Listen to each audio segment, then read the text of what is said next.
I don't know what that means, because I think that Maa Ganga is very wise and it can distinguish between the good, the bad, and the ugly. He also evoked Gautam Buddha. What an irony. Gautam Buddha left his kingdom for Nirvana. Narendra Modi comes to Varanasi for a kingdom.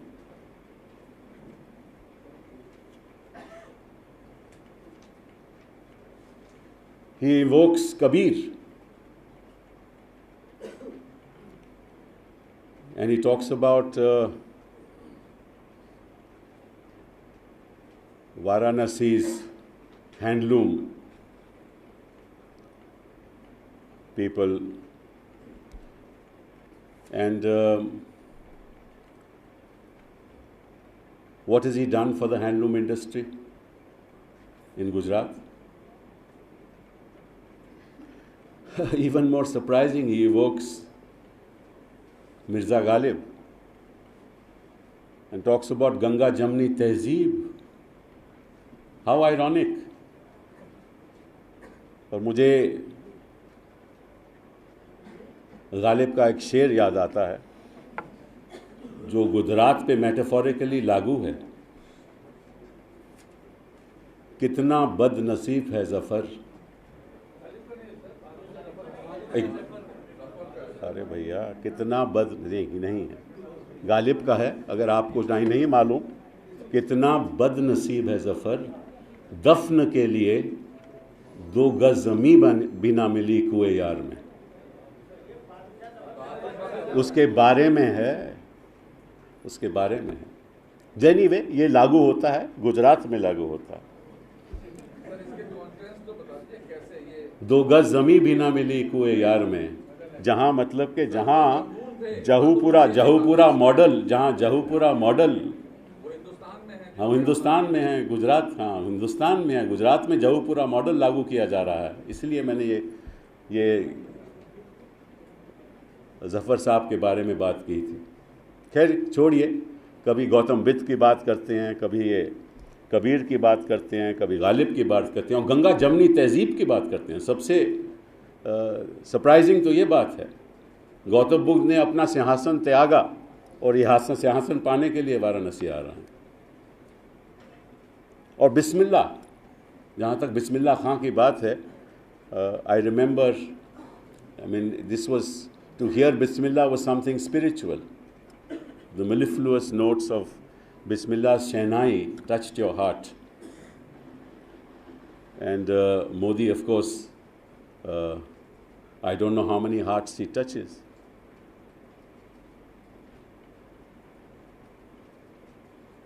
So it's very ironic that a man evokes those great personalities and himself is far removed from them.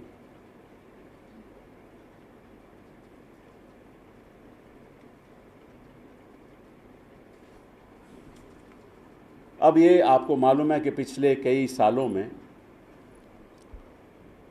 इन्होंने सरदार सरोवर के बारे में बात की और कहते रहे जैसे कि सरदार सरोवर इनका प्रोजेक्ट था। इन्होंने गुजरात का नक्शा बदल दिया सरदार सरोवर की वजह से। और असलियत तो ये है कि ये प्रोजेक्ट कंसीव हुआ था 1961 में, जब नेहरू जी प्रधानमंत्री थे, और ये लागू किया गया 1985 में। शुरुआत इसकी तब हुई और फिर आपको मालूम है कि आंदोलन हुआ, मैटर सुप्रीम कोर्ट में गया। सुप्रीम कोर्ट ने 1995 में स्टे किया, फिर 1999 में सुप्रीम कोर्ट ने तय किया कि इसकी जो हाइट है ये 80-90 मीटर होगी। उसके बाद 2000 में जजमेंट आई। मोदी जी इस वक्त कहीं नहीं थे और कहा गया कि 138 मीटर इसकी हाइट हो सकती है। हर 5 मीटर के लिए आपको क्लियरेंस लेनी पड़ेगी। तो इनका सरदार सरोवर से कोई लेना देना नहीं है, लेकिन प्रचार करते हैं कि सरदार सरोवर जैसे इनकी देन है गुजरात को।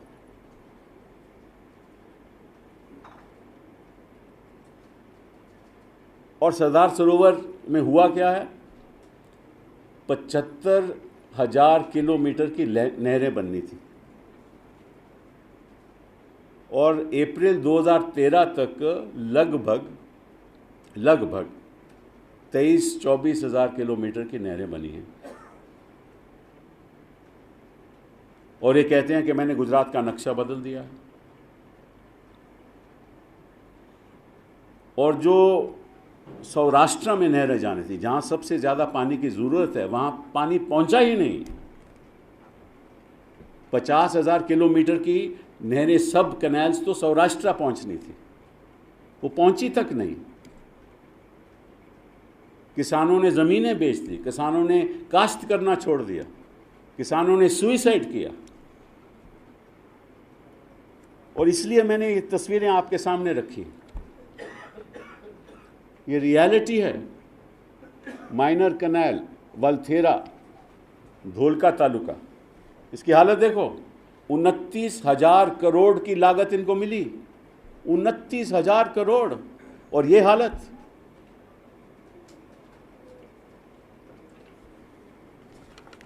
अगली तस्वीर देखो, सब minor canal Valthera Dholka taluka, minor canal Rupgadh, minor canal Rupgadh, minor canal केशरगढ़,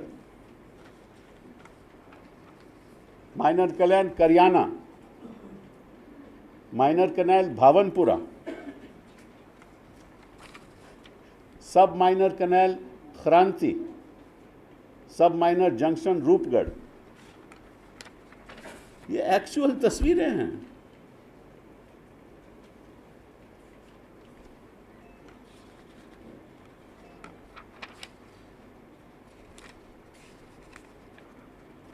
ये हालत है। 29,000 करोड़ रुपया। और इन्होंने वादा किया था सौराष्ट्र के किसानों को कि 2010 तक मैं सारी नहरें कंप्लीट कर दूंगा। ये वादा किया, जैसे जी आज हिंदुस्तान में सबको वादा करते हैं, इन्होंने सौराष्ट्र के किसानों से वादा किया था, अनाउंस किया था, और फिर कहा कि नहीं अब इसका प्रोजेक्ट 2014 तक चलेगा। 50,000 किलोमीटर की जो सौराष्ट्र में पहुंचनी थी, 10,000 किलोमीटर कंप्लीट हुई है, बाकी हुई नहीं। और 40,000 करोड़ रुपया और मिल रहा है इनको।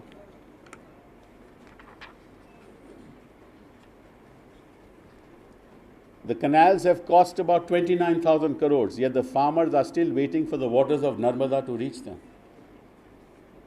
Yet Modi claims otherwise. Many existing canals are either buried or perhaps damaged, and we are yet to see the traces of water in them.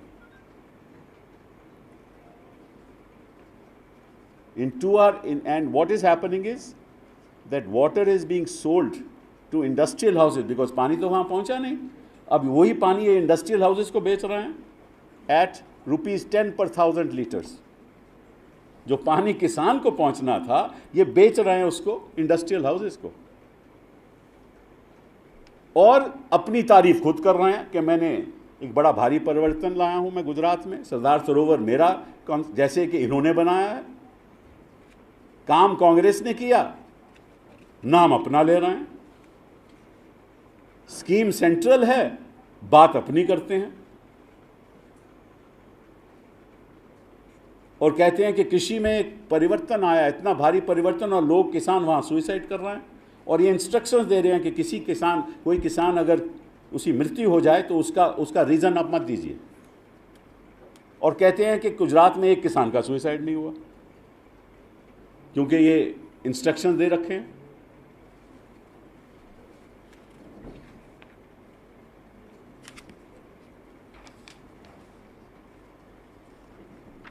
अब क्या हो रहा है कि industrial houses are signing MOUs at summits of vibrant Gujarat.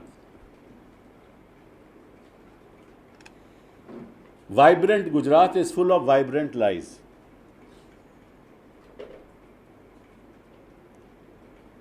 And these poor farmers, because they cannot survive on that land, so they are selling their lands. and vibrant Gujarat is being made out of the poverty of farmers. Government is willing to acquire 1 lakh hectares of land by 2020 for industrial projects. And the farmers in this state will have to surrender their land because they cannot hope to make a living without water. और 40,000 करोड़ रुपया फिर allocate हुआ है for the Narmada project. Yet the lies continue to be told. The lies are also vibrant. And at the heart of all this is the administration run by a man for whom distorting facts is a daily routine.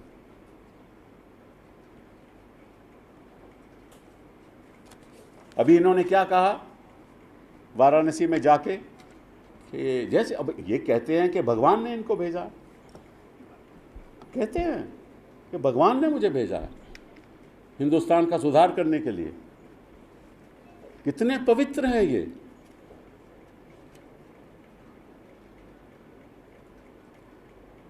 Kabir ने कहा था कि भगवान जैसे कि viewers एक design बनाते हैं, भगवान भी डिज़ाइन बनाता है, भगवान भी एक वीवर है। ये कबीर ने कहा था, मैं नहीं कह रहा। एक तरफ महात्मा गांधी बनाया और एक तरफ नरेंद्र मोदी बनाया।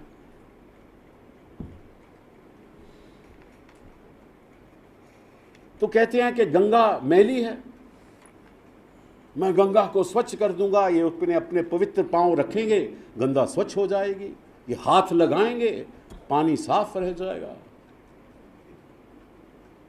भगवान है ना, क्या कहने इनके।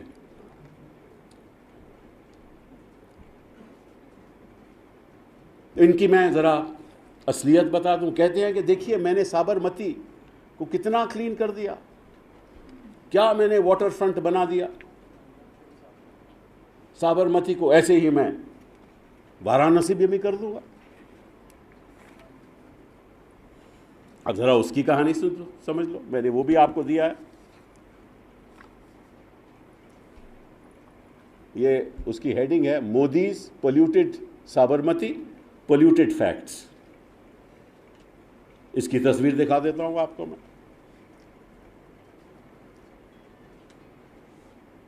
कहता है कि साबरमती की जो कंडीशन थी 2001 में, अब जाकर देखिए साबरमती बदल चुकी है।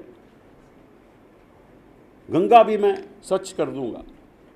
स्वच्छ करने के लिए नीति स्वच्छ होनी चाहिए, नियत स्वच्छ होनी चाहिए, सोच स्वच्छ होनी चाहिए।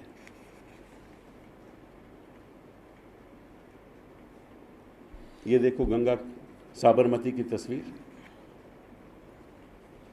पहली, दूसरी, तीसरी। मेरी नहीं, ये पिक्चर्स मेरी नहीं है, ये पिक्चर्स इकोनॉमिक टाइम्स की, ये कांग्रेस पार्टी की तस्वीरें नहीं है। तो कोई सोचे कि मैं हम।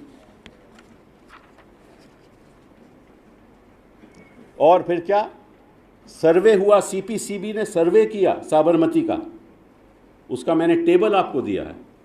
क्या कहता है, पीएच फैक्टर 5 टू स्टैंडर्ड, जो स्टैंडर्ड है 5 टू 5.9 है, साबरमती में 6.75 है। टोटल सस्पेंडेड सॉलिड्स 100 होने चाहिए, साबरमती में 530 हैं। Total dissolved solids not applicable, Sabarmati में 3670 हैं। सीओडी 250 होनी चाहिए, 720 है। बीओडी 30 होनी चाहिए, 288 है।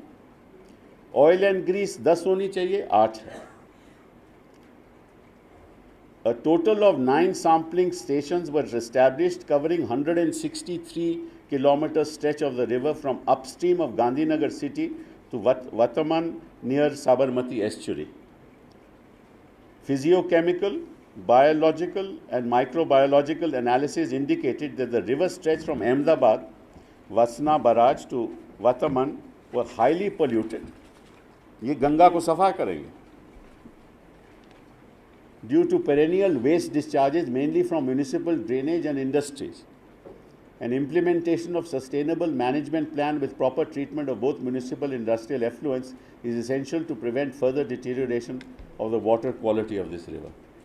और ये हम नहीं लिख रहे, ये सोर्स है water pollution of Sabarmati river, a harbinger to potential disaster by Khaldar, Mandal, Thorat, सब लिखा हुआ. देन सबसे महत्वपूर्ण फाइंडिंग अब अगले पैराग्राफ में आएगी, और ये है पोल्यूशन, सेंट्रल पोल्यूशन बोर्ड की फाइंडिंग कि हिंदुस्तान में जो सबसे सबसे ज़्यादा पोल्यूटेड 3 नदियां हैं वो तीनों गुजरात में हैं. Sabarmati river, Khari river and Amla Khadi River as the most polluted rivers in India. Surprisingly, all these rivers flow in Gujarat. और ये गंगा को स्वच्छ करने आए. मतलब कि असत्य की हद होती है, कोई सीमा होती है.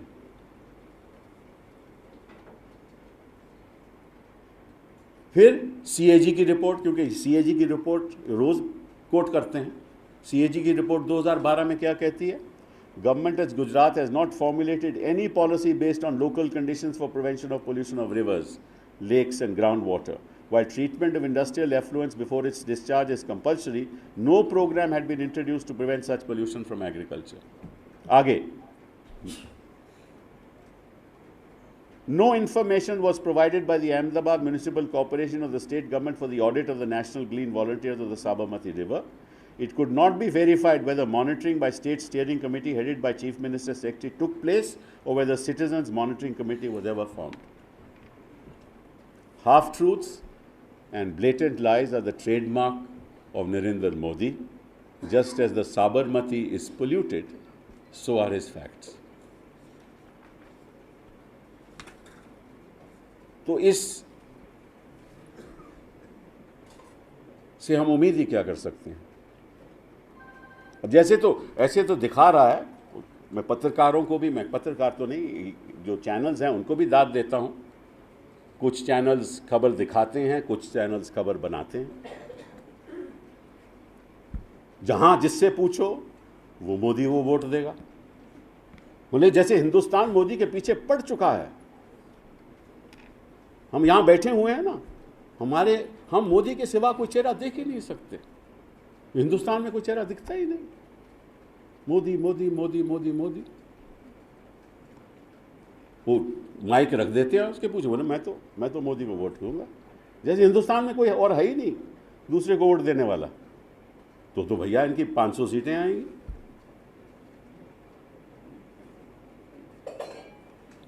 जैसे सारा वाराणसी उठ खड़ा हुआ. अरे उठ खड़ा, सो रहे थे लोग, फिर उठ खड़े हुए मोदी के लिए.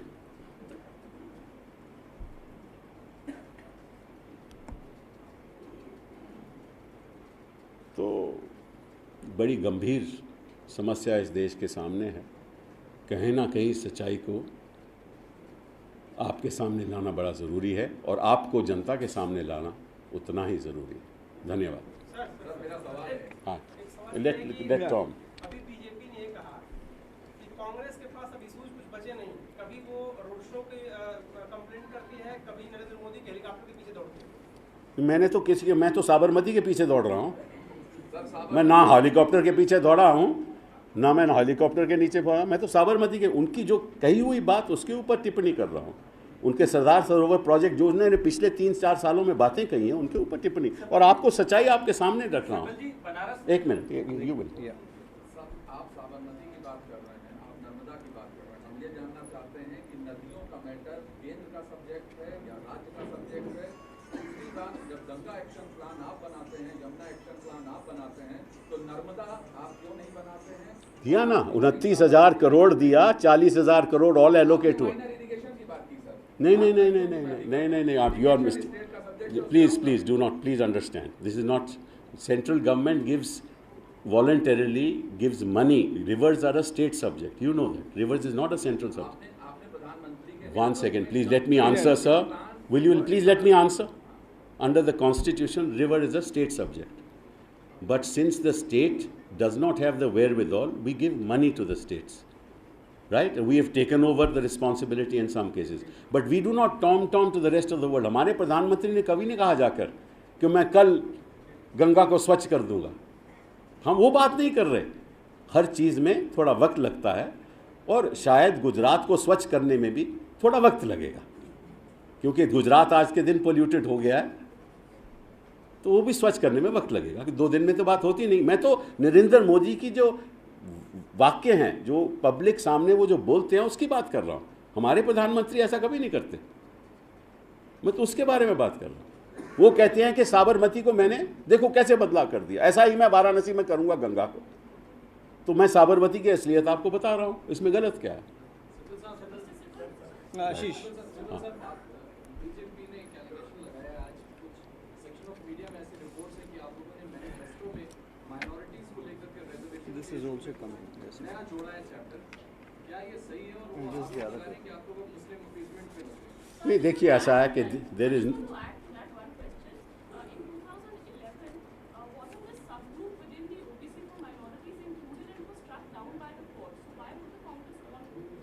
No. 1 second. You see, let me just give you the background. In some states in India, this reservation has been made for the backward community within minorities. Andhra Pradesh, for example. And the matter is now pending in Supreme Court. So when the matter gets resolved in Supreme Court, then of course, when the Congress comes to power in this 2014 to 19, we will look at this issue and take it forward. But the fact of the matter is that the Congress has not come out with any sub-manifesto. There is no such thing as a sub-manifesto. It has released its manifesto on March 26, 2014, and thereafter posted, and I quote, suggested policies and programs for consideration of Congress government 2014-19 from open manifesto consultations, close quote, on April 3, 2014. That's therefore it's a wrong, these are suggestions for consideration of a government which will come to power. Nothing. Yes. No, 1 second. When we are open for suggestions, it is nobody's appeasement. It is a suggestion that has come from public consultation. Public wants this. We have a right to consider it. And the matter is pending in Supreme Court. As and when Supreme Court decides this matter, and our government comes to power, we will move forward in the best possible way, because we must respect the sentiments of the public. Nothing wrong with that. you want it in Hindi. 4.5% reservation देने की बात की जाती है, इसके बारे में आप कह रहे हैं कि सजेशंस है, इसको कृपया हिंदी में बताइए। मैंने बोला ना कि ये जो देखिए, जब मैंने जैसे कहा ना कि ये उत्तर प्रदेश में भी हमने ऐलान किया था, नोटिफिकेशन भी हुआ था, लेकिन ये मैटर सुप्रीम कोर्ट में पेंडिंग है, क्योंकि आंध्र प्रदेश का कॉन्स्टिट्यूशनैलिटी है, जो रिजर्वेशन हुआ था वो पेंडिंग है सुप्रीम कोर्ट में। अब जब सुप्रीम कोर्ट जब तक फैसला नहीं करेगी, हम आगे से बढ़ें। और जो सब मैनिफेस्टो की बात कोई है, कोई सब मैनिफेस्टो नहीं है। These are only suggestions made to the Congress party in the process of its public consultation. जब पब्लिक के साथ डायलॉग हुआ, राहुल जी ने डायलॉग किया, तो उस डायलॉग के अंतर्गत ये एक सुझाव भी सामने आया, और हमने सुझाव को अपने सामने रखा है। और जब हम सत्ता में आएंगे, हम कोशिश करेंगे कि जो पब्लिक की सोच है, जो पब्लिक चाहती है, उसको आगे बढ़ाया जाए। इसमें गलत बात क्या है? प्रभु, one, not 3.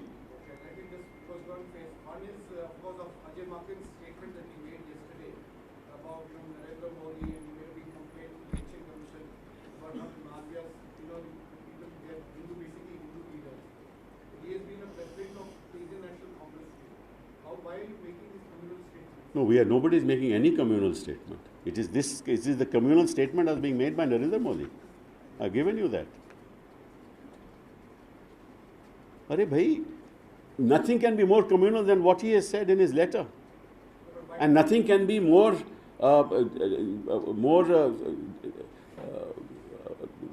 misguiding people. I mean, he is talking about Gautam Buddha. He has come to Varanasi to be elected and hoping to be Prime Minister, and he is talking about Gautam Buddha. I hope Narendra Modi one day realizes that Nirvana is more important than becoming Prime Minister. And if he wants it, we will help him achieve Nirvana. No issue. I'm not pressing that issue about aligning the other Madhya's pictures and all that, keeping a president or keeping a but I'll come to the other one about Rajiv Gandhi.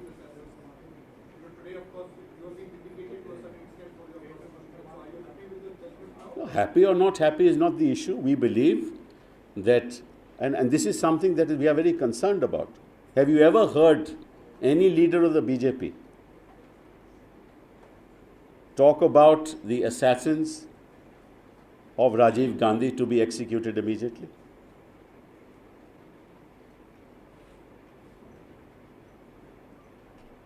They talked about the execution of, in the parliament attack case, Afzal Guru, and every day that issue used to be raised in parliament. रोज़ parliament के अंदर, parliament के बाहर. मैं आपसे पूछना चाहता हूँ, जो वाकई में आतंकवादियों के खिलाफ हैं और टेररिज्म से समझौता नहीं करना चाहते, तो अफजल गुरु की तो वो फांसी इमीडिएटली चाहते हैं, और जब राजीव गांधी के किलर्स की फांसी बात, तब तक वो चुप हैं. 20 साल से चुप हैं.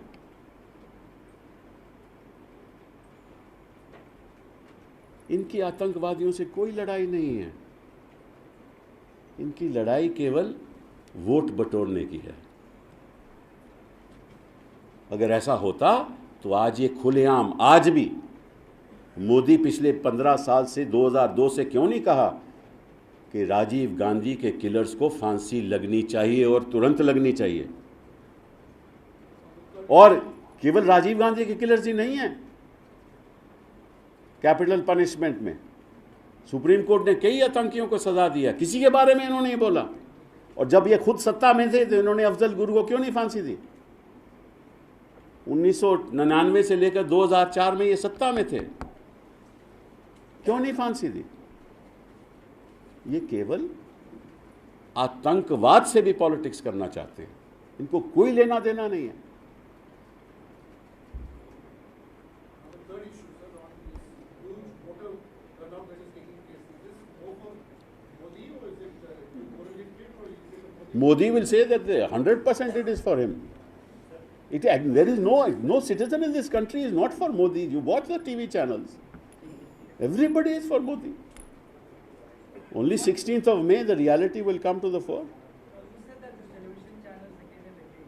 Is it Modi is omnipresent everywhere or channels are omnipresent? No, I don't want to comment because I have great respect for channels and anchors. Why are you repeating this? No, because it is a fact. It is only repeating what I see. Sir, you had formed a committee under Professor Kundu of JNU to deliberate upon affairs of the minority community, and the committee itself, from what I know, was divided over this issue of reservation. Have you got a go-ahead or recommendation? I have no idea about the committee you are talking about, and I cannot respond. I have no idea. I have no idea. Sir मेरा सवाल ये Yeah, just a minute. पीछे, Yeah, the पीछे. gentleman in the back. Yeah.